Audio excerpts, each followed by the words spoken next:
Memang benar, aku gelisah, sangat-sangat gelisah pada waktu itu. Dan sekarang pun masih. Namun mengapa kalian menyebutku gila? Rasa sakit menajamkan indraku, bukan melemahkannya, apalagi membuatnya tumpul. Dan dibanding yang lainnya, indera pendengaranku lah yang paling tajam. Aku mendengar semua hal di langit dan di bumi. Aku mendengar suara di neraka. Bagaimana mungkin aku disebut gila? Dengarlah, kalian akan tahu betapa tenangnya, betapa warasnya aku menceritakan kepadamu seluruh kejadiannya. Sulit menceritakan bagaimana mula-mula gagasan itu menyusup di benakku. Tapi begitu masuk, ia memburuku siang malam. Tak ada niat dendamku. Aku mencintai orang tua itu. Ia tak pernah berbuat salah kepadaku, juga tak pernah melukai hatiku.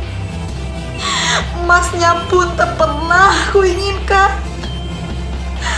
Namun yang menjadi persoalan adalah dari matanya. Ya, matanya. Salah satu bola matanya menyerupai burung mata pemangsa itu. Mata yang biru dan berselaput. Setiap kali ia menatapku, darahku terasa beku. Dan sedikit demi sedikit, secara berangsur-angsur, aku membulatkan tekad untuk membunuh orang tua itu agar terbebas dari sergapan mata burung pemangsa itu. Namun, disinilah pangkal soalnya. Kau menganggap aku gila. Padahal semua orang tahu orang gila tidak melakukan apa-apa. Namun, kau akan melihat bagaimana aku melakukannya. Kau akan melihat betapa cerdiknya aku melakukan semua itu. Begitu rapi, terencana. Lalu kemudian berpura-pura tidak tahu apa-apa. Aku menjadi manis kepada orang tua itu pada seminggu terakhir sebelum aku membunuhnya. Setiap malam menjelang malam, aku memutar gagang pintu kamarnya secara perlahan dan berhati-hati.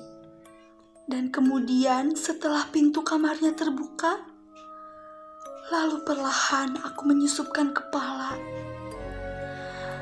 dengan sangat hati-hati sehingga tidak mengganggu tidur orang tua itu. Diperlukan waktu 1 jam untuk aku berhasil menempati posisi kepala dengan sebaik-baiknya di celah pintu tersebut. Lantas bisakah orang gila melakukan pekerjaan semua ini? Pintu itu aku buka seperlunya saja. Cukup agar seberkas cahaya tipis menerangi burung mata pemangsa itu. Dan kejadian ini kulakukan selama 7 hari 7 malam. Namun selalu kujumpai mata itu tertutup. Dalam keadaan seperti itu tentu mustahil untuk melanjutkan rencanaku. Karena yang membangkitkan amarahku bukanlah orang tua itu, tetapi mata setan itu.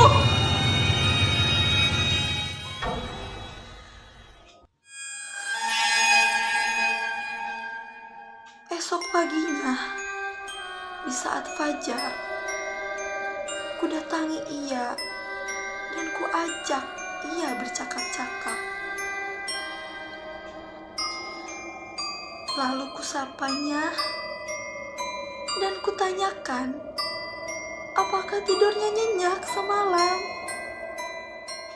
Dengan demikian kau tahu, diperlukan kecerdasan tertentu pada si tua itu untuk menduga bahwa setiap malam tepat pukul 12, aku selalu mengamatinya ketika ia tertidur. Pada malam ke-8, aku membuka pintu dengan lebih hati-hati ketimbang malam-malam sebelumnya.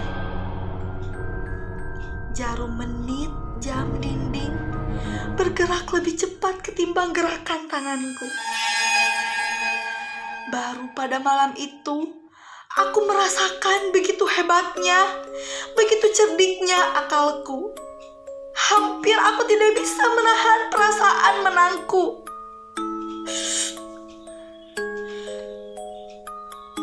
Tiba-tiba orang tua itu merasa terkejut dan terbangun.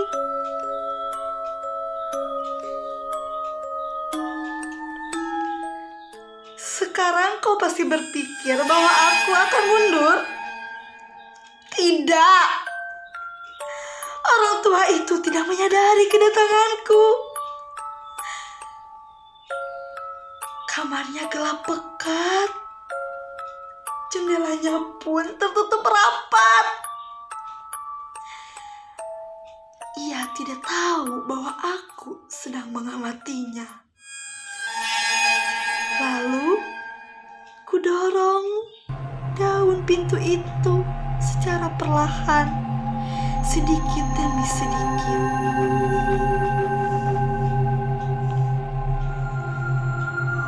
Tiba-tiba jempolku terselip dan mengetuk lempengan pintu. Dan kemudian si tua itu bangkit dari ranjangnya. "Siapa itu?" Ia berteriak. Aku mematung dan tak mengeluarkan sepatah kata pun. Dalam 1 jam, aku sama sekali tak bergerak. Dan selama itu pula, aku tak mendengar ia merebahkan kembali tubuhnya di ranjang. Ia hanya terduduk di atas ranjangnya dan mendengarkan.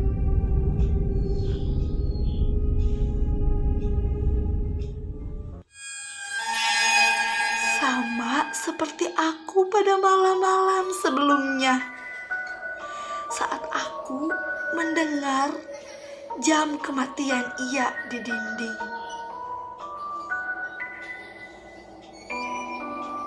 Dan tiba-tiba aku mendengar suara erangan kecil. Dan aku tahu itu adalah suara teror kematian. Itu bukan suara sakit atau duka cita. Sama sekali bukan. Itu adalah suara lemah orang yang tercekik. Itu adalah suara orang yang sedang diterkam kengerian. Aku kenal sekali dengan suara itu. Beberapa malam, tepat di tengah malam, suara itu bangkit, lalu menusuk-nusuk dadaku. Aku bilang aku kenal betul suara itu. Aku tahu apa yang dirasakan orang tua itu, dan aku turut berduka atas kemalangannya. Meskipun dalam hati aku tertawa.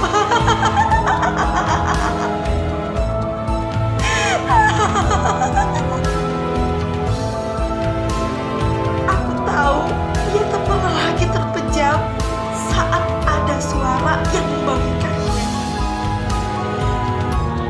Rasa takutnya bertumbuh semakin besar. Ia selalu meyakinkan dirinya bahwa tidak ada apa-apa. Tenang saja, hanya cerobong asap, hanya tikus yang merayap. Tidak ada apa-apa. Ia mencoba menenangkan diri dengan dugaan-dugaan seperti itu. Tapi itu semua sia-sia. Sia-sia. Sebab maut yang menguntitnya kini diam-diam telah menjelma menjadi bayang-bayang hitam. Dan efek bayang-bayang hitam itulah yang menyebabkan ia merasakan, bukan melihat dan mendengar, tetapi merasakan keberadaan kepalaku di dalamnya. Setelah menunggu dengan cukup sabar, aku kembali membuka pintu itu secara perlahan,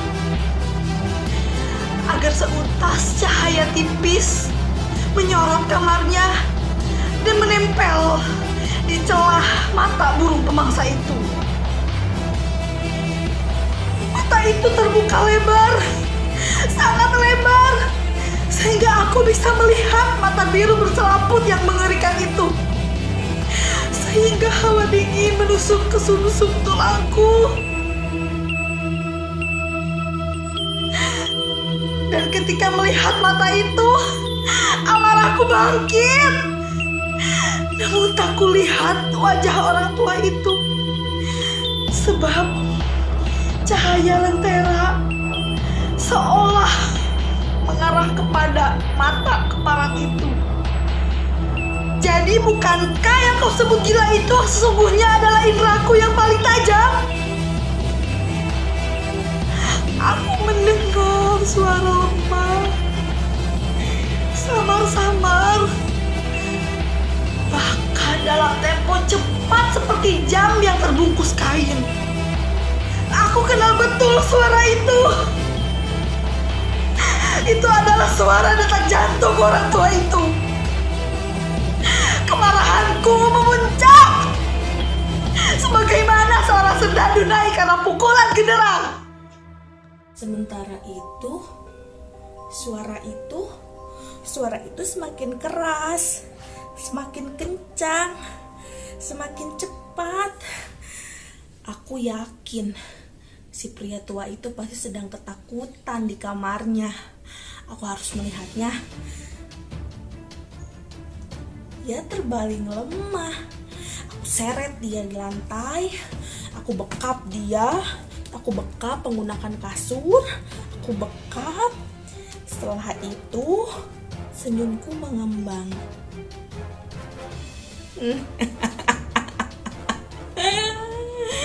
Pekerjaanku selesai. Sekarang aku tinggal membungkusnya. Aku potong kepalanya. Aku potong kedua kakinya. Aku potong kedua tangannya. Aku siapkan kotak. Aku masukkan bagian potongan tubuh itu. Aku rapihkan sangat rapi.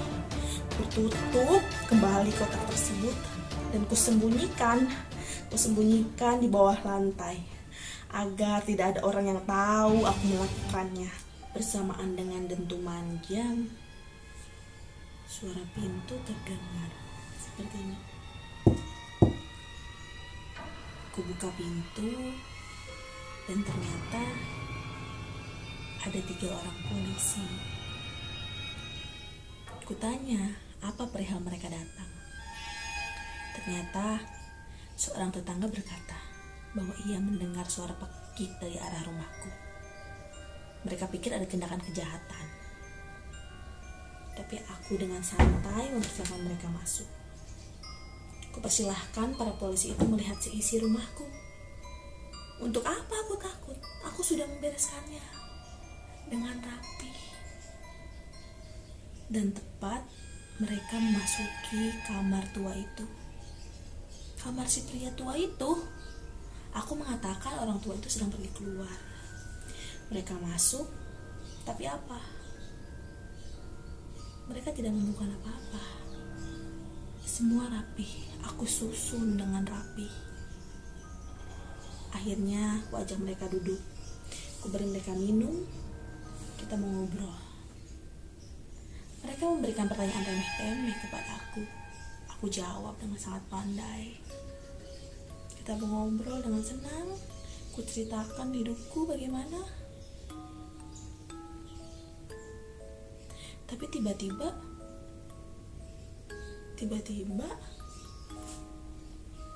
suara itu kembali. Suara itu terdengar lagi. Tapi kenapa para polisi diam? Para polisi hanya berbicara dengan mereka. Mereka tersenyum. Tapi aku ketakutan. Aku mendengarnya. Aku mendengar suara itu. Apa ini? Mereka diam saja. Polisi tersenyum. Apa yang mereka lakukan? Tidak. Suaranya semakin kencang. Semakin kencang. Suara apa itu? Dentuman sialan itu datang lagi. Aku yakin Pak Polisi seharusnya dengar, tapi mereka diam saja. Pak Polisi. Tidak. Semakin kencang. Semakin kencang. Semakin kencang. 6. Aku yang melakukannya. Aku yang membunuhnya. Periksa semua kotak-kotak itu. Periksa di bawah lantai itu. Aku yang melakukannya.